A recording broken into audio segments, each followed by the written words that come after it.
As we celebrate our Independence Day today, the words that Dr. Samuel Johnson uttered in 1775 comes to my mind. He said, "Patriotism is the last recourse of the scoundrel." My dear sisters and brothers, unfortunately, too often, too true. Patriotism is indeed the last recourse of the scoundrel. What happens in Ukraine? Patriotism of Putin. What happened in the Nazi world? Patriotism of Adolf Hitler.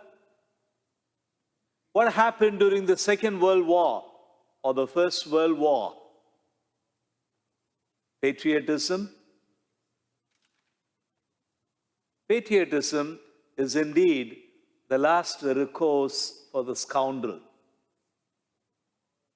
Because more crimes have been committed against humanity in the name of patriotism than anything else, maybe with the exception of religion.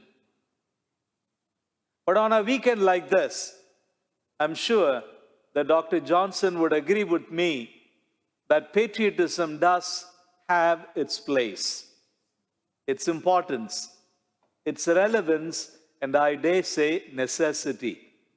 And we should be able to make our own the words of the poet who said, "Breathe saith the man with soul so dead, who never to himself has said, 'This is my own, my native land.'" And together with you, I say this and make those words my own. I love our country, and I believe that you do so too. Our nation has had a relationship with the Creator. Even the preamble has in it the word Creator so many times, and the Creator endowing on each one of us some inalienable gifts. We believe in creation, in a rapport with our God. Pericles tried to found a civilization on culture, and he failed. Caesar Augustus tried to found his empire on power, and that too failed miserably. But our founding fathers put their trust in the abiding presence and power of the Almighty, and here we are celebrating the 246th birthday of the nation of our hearts. Remember those 41 gentlemen who set sail by Mayflower? Even as they were trying to reach the shore, they made a pact among themselves that should they reach safely the New World, they thought of it as a new Israel, they would fall on their knees and give God thanks, which is what they did.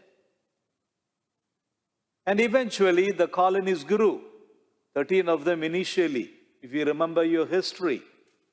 And people came together because they felt the need to found and establish the Federal Republic.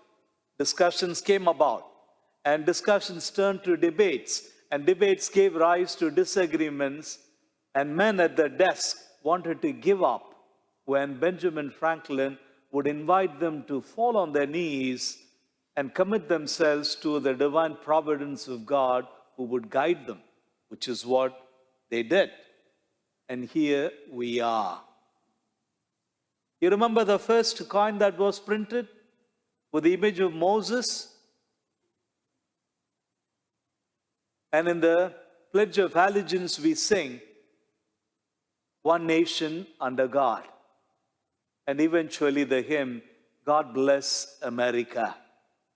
We have a rapport with our Creator. And today I ask myself, and I invite you to ask yourself, how is that relationship with God? Are we still one nation under God? We have been blessed by God and blessed abundantly. We have fertile soil for our crops and for our livestock. There is water resource. Our nation has never known drought except with the onset of this global warming, our own making. And we dig beneath the ground and we come up with all the minerals we need. And added to it, there is so much of beauty that leaves us in ecstasy. The Pacific Ocean, the Atlantic seashore, or even the mountains. We have been blessed by the Lord with the natural wealth and resources. This is also the land of the brave and the land of opportunity. Remember Einstein, a poor boy from a little village, a small, innocuous family. And yet today, the world over would celebrate and continue to use his 1100 inventions, precisely because this was a land of opportunity for Einstein. Or think of Abraham Lincoln, from log cabin to studying by firelight to the highest office in the land, in the whole world, precisely because this was a land of opportunity for him. Or think of Henry Ford, a simple mechanic who would go on to become a world-famous industrialist because he lived in a world of opportunity, in a land that gave him the opportunities he needed, where he could realize his dreams. This is indeed the land of many Horatio Alger stories, even to this day. And yet, today I ask myself, is it still a land of opportunity for everyone? Can anyone who looks anyhow, who speaks any color, who comes from anywhere, and by the way, we are called from among many nations to be one nation, can they all say it is a land of opportunity for them today? It's also a land of possibility. It needs to become. We are a pluralistic society. And as we go there, remember what Franklin Roosevelt said in his famous State of Union address in 1942. He spoke of what every American, you and I, could expect and demand from the Federal Republic. The four freedoms: freedom of speech, freedom from fear, freedom from want, and freedom of worship. And I ask myself, is that still true and relevant to this day for everyone? I mentioned a little while ago that we are a pluralistic society, a country with many approaches to God. Do we still respect other religions? Do we revere the ways of God of other people, or are we saying that my way is the only way? My way or the highway? And when we realize that this is a pluralistic society, we also need to acknowledge and remember that it does come with moral standards, innate, inbuilt in each one of us. But moral standards that just cannot be imposed by an institution on everyone. Moral standards that need to be embraced by everyone. And only then can we be a responsible nation of people that is truly and absolutely free. Being free would mean doing with ease and always what is right, what is lawful, what is good for everyone.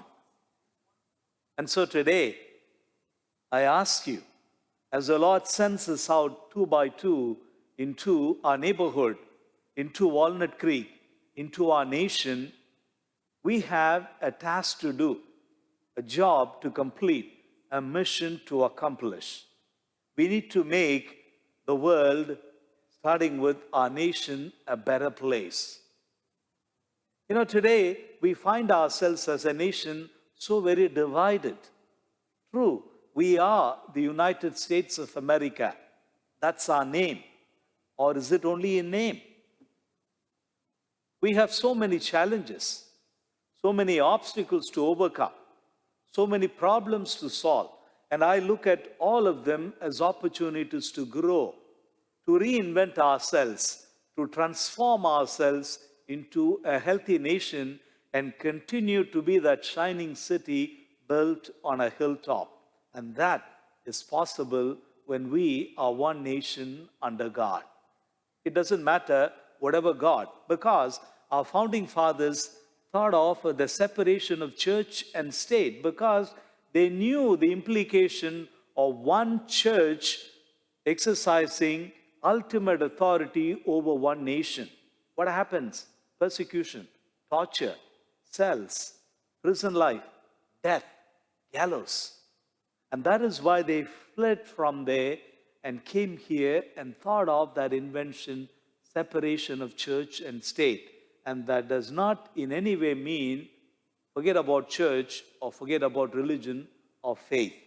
We need to embrace it in a pluralistic way because we are called from among many nations to be one people. And yet, we do so with moral responsibility. And today, as disciples of the Lord, we are sent out into the society to do what we can for the betterment of our nation. And when we do so with that sense of responsibility and that sense of belonging as good Catholics and responsible citizens, that is when we can sing full-throatedly, God bless the United States of America. That prayer would be valid, it would make sense. And so, it is our prayer today as we say, God bless the United States of America.